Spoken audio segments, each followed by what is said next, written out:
Hello ট্রেনিরা, আজ আমরা শিখতে যাচ্ছি প্রদত্ত চিত্রগুলিতে annual ring, knots, shakes and checks শনাক্ত করা।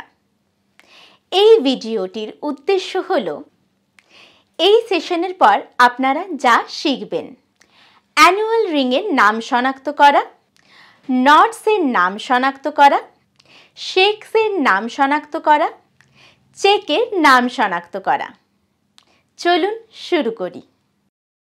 গিট লগ কাটার সময় কোনো শাখা বা অঙ্গ বিচ্ছিন্ন হলে গিট দেখা দেয়।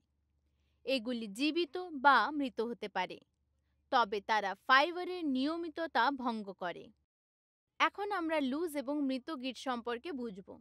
আলগা বা মৃত গিট এগুলি সেই শাখা বা অঙ্গগুলি দ্বারা ছাড়া হয় যা গাছটি কাটার আগে কেটে ফেলা হয় বা ভেঙে যায়। যখন এটি কাটা হয় তখন এটা একটা মৃত গিট ছেড়ে দেয়। এটি কাঠের পৃষ্ঠের উপর আলগা, তাই এটি তার জায়গা মতো স্থিতিশীল থাকবে তা বিশ্বাস করা যায় না। জীবন্ত বা শব্দ গিট যখন গাছ কেটে ফেলা হয় তখন এটি একটি শাখা দ্বারা ছাড়া হয়।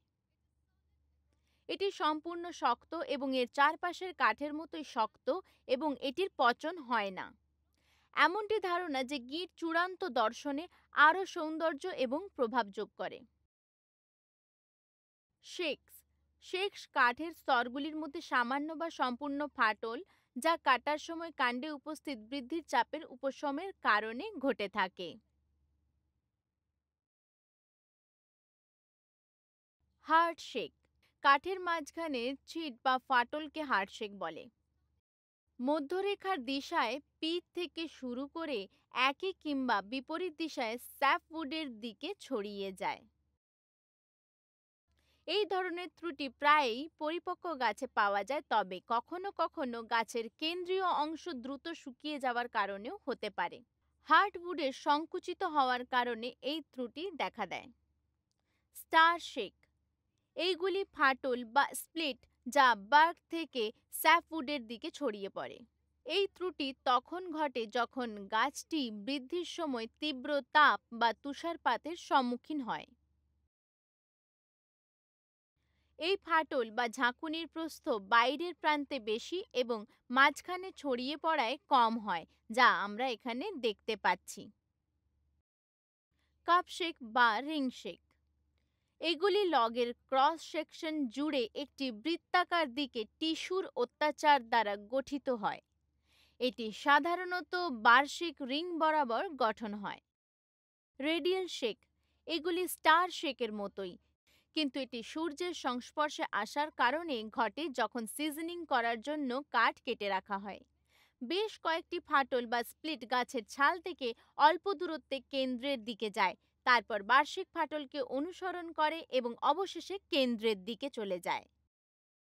যখন ফাটল শুধুমাত্র একটি অংশ পর্যন্ত প্রসারিত হয় তখন একে কাপ শেক বলা হয়।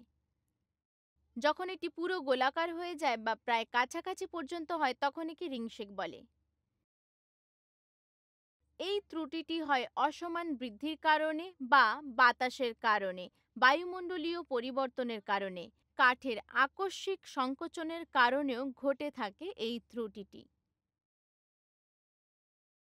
তাই আসুন heart shake, star shake, cup shake বা রিং শেক, রেডিয়াল শেক একসাথে দেখা যাক। চেক চেক হলো গ্রেন বরাবর কাঠকে কয়েক ইঞ্চি বা সেন্টিমিটার পর্যন্ত ছড়িয়ে আলাদা করা এবং এটি শুকোনোর সময় গঠিত হয়। এন্ড চেক কাঠের টুকরো শেষের দিকে থাকে। ইন্টারনাল চেক কাঠের টুকরোর ভেতরে থাকে। সারফেস চেক টুকরোর পৃষ্ঠে ঘটে। থ্রু চেক হলো সেটি যা কাঠের টুকরোতে এক পৃষ্ঠ থেকে অন্য পৃষ্ঠ পর্যন্ত ছড়িয়ে যায়। আসুন সমস্ত চেকগুলিতে নজর দেওয়া যাক। End check, internal check, surface check, through check. Decay যখন কাঠ এমন জায়গায় সংরক্ষণ করা হয় যেখানে পর্যায়ক্রমে শুষ্ক এবং ভেজা অবস্থা হতে থাকে বা যখন এটি অন্ধকার বাতাসযুক্ত স্থানে ব্যবহার করা হয়, এই পরিবর্তিত অবস্থা কাঠকে শুকনো পচন এবং ভেজা পচন রোগের জন্য সংবেদনশীল করে তোলে। শুষ্ক পচন। অনুপযুক্ত বায়ু চলাচল ঘটলে শুষ্ক পচন হয়। অনুপযুক্ত বায়ু চলাচলের কারণে ছত্রাকের বৃদ্ধি ঘটে, যা কাঠের ফাইবার খেয়ে ফেলে এবং তাদের শক্তি কমিয়ে দেয়। ছত্রাকের বৃদ্ধির ফলে শুষ্ক পচন প্রক্রিয়া দ্রুত হয়, কিন্তু যখন কাঠে উপস্থিত রস কমতে শুরু করে তখন এর ঘাটতির কারণে রোগের উৎপত্তি হয়। ছত্রাকের বৃদ্ধি খাদ্যের অভাবে হয় এবং এই দ্রুত ছড়িয়ে পড়া রোগ কাঠের অনেক ক্ষতি করে দেয়। পাকা কাঠ, প্রিজারভেটিভ দিয়ে চিকিৎসা করা কাঠ বা অমৌসুমী কাঠে এই রোগটি হতে পারে। এই রোগটি উত্তপ্ত সেলার, বেসমেন্ট এবং দেওয়ালে নির্মিত কাঠের প্রান্তে হওয়াটা সাধারণ ব্যাপার। কাঠের খুঁটি বা লগের এক প্রান্তে টোকা দিয়ে এবং অন্য প্রান্তে শব্দ শুনে এই রোগ শনাক্ত করা যায়। টোকা দিয়ে স্পষ্ট শব্দ শোনা গেলে তা ভালো কাঠের চিহ্ন এবং খুব অল্প শব্দ শোনা গেলে তা পচা বা রোগাক্রান্ত কাঠের লক্ষণ। এই রোগ প্রতিরোধ বা নির্মূল করার জন্য এই পদ্ধতি অবলম্বন করা যেতে পারে। খোলা বায়ু সঞ্চালন ব্যবস্থা প্রদান করে শুকনো পচন দ্বারা আক্রান্ত কাঠের অংশগুলি কেটে ফেলতে হবে এবং অবশিষ্ট অংশগুলি কপার সালফেট দিয়ে রং করে দেওয়া উচিত। পচা অংশ সূর্যের আলোতে রাখুন এবং ছত্রাক পরিষ্কার করুন। ভেজা পচন। স্যাঁতস্যাঁতে ও আর্দ্রতার কারণে কাঠ পচে গিয়ে এই রোগ হয়। শুষ্ক ও ভেজা অবস্থার পরিবর্তনের মাধ্যমে রোগটি আরও বৃদ্ধি পায়। ভিজে গিয়ে আক্রান্ত কাঠের অংশ ধূসর বাদামি পাউডারে পরিণত হয়। এই রোগে কাঠের গুণাগুণ কমে যায় এবং শুকোনোর পর তা স্তরযুক্ত হয়ে যায়। কাঠ মৃত বা জীবিত হোক না কেন, এই রোগ কাঠের মধ্যে বিকাশ পেতে পারে।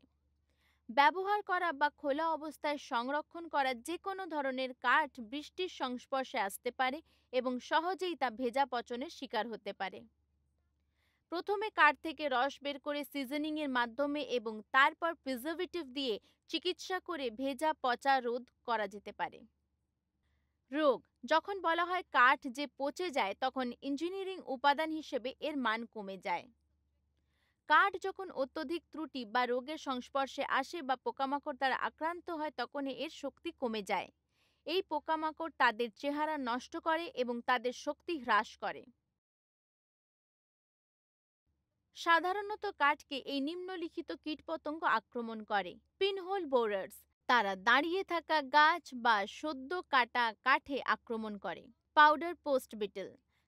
কাঠ যখন বিক্রির জন্য রাখা হয় বা বছরের পর বছর অকেজো অবস্থায় কোথাও পড়ে থাকে, তখন এরা সেই কাঠের উপর আক্রমণ করে। টারমাইট বা সাদা পিঁপড়ে। তারা দালান, সেতু, স্তম্ভ, স্লিপার্স, বেড়া ইত্যাদির জন্য ব্যবহৃত কাঠের উপর আক্রমণ করে থাকে। পচনের বিভিন্ন কারণ নিম্নরূপ। শুষ্ক এবং ভেজা অবস্থার বিকল্প করুন, কাঠের অনুপযুক্ত স্ট্যাকিং স্টোরেজ, ভুল সিজনিং বা সিজন না করা কাঠ। আপনি ভিডিওতে দেখতে পাচ্ছেন যে কাঠ সহজেই বৃষ্টিতে আক্রান্ত হতে পারে। প্রিজারভেটিভ দিয়ে চিকিৎসা করে সিজন না করা কাঠ ব্যবহার করা। প্রিজারভেটিভ দিয়ে চিকিৎসা না করে সিজনিং কাঠ ব্যবহার করা। বিভিন্ন ধরনের পোকামাকড়, বৃদ্ধি, রূপান্তর, অনুপযুক্ত ব্যবহার ইত্যাদির সময় ত্রুটির বিকাশ। কাঠের কাঠামোগত সদস্যের অনুপযুক্ত অবস্থান, কাঠের রোগের বিকাশ, প্রাকৃতিক সংস্থার প্রভাব। এই ভিডিওতে আমরা নটসের মতো কাঠের ত্রুটিগুলি দেখেছি, যা দুটি ধরনের হয়, লাইভ নট আর ডেড নট। তারপরে আমরা শেকস দেখেছি এবং এর 4 প্রকার হলো heart shake, star shake, cup shake আর রেডিয়াল শেক। তারপরে আমরা কাঠের ক্ষয় এবং ক্ষয়ের কারণগুলি দেখেছি। আমরা দেখেছি কিভাবে ক্ষয় শুকনো এবং ভেজা পচা রোগের কারণ হয়। অবশেষে আমরা পিনহোল বোরার্স, পাউডার পোস্ট বিটলস এবং উইপোকা বা সাদা পিঁপড়ে দ্বারা সৃষ্ট রোগগুলি দেখেছি। আশা করি আপনারা এই সেশনে শেখানো সমস্ত কিছু বুঝতে পেরেছেন। অন্য ভিডিওতে দেখা হবে। ততক্ষণ পর্যন্ত আপনাদের জানাই ধন্যবাদ এবং বিদায়।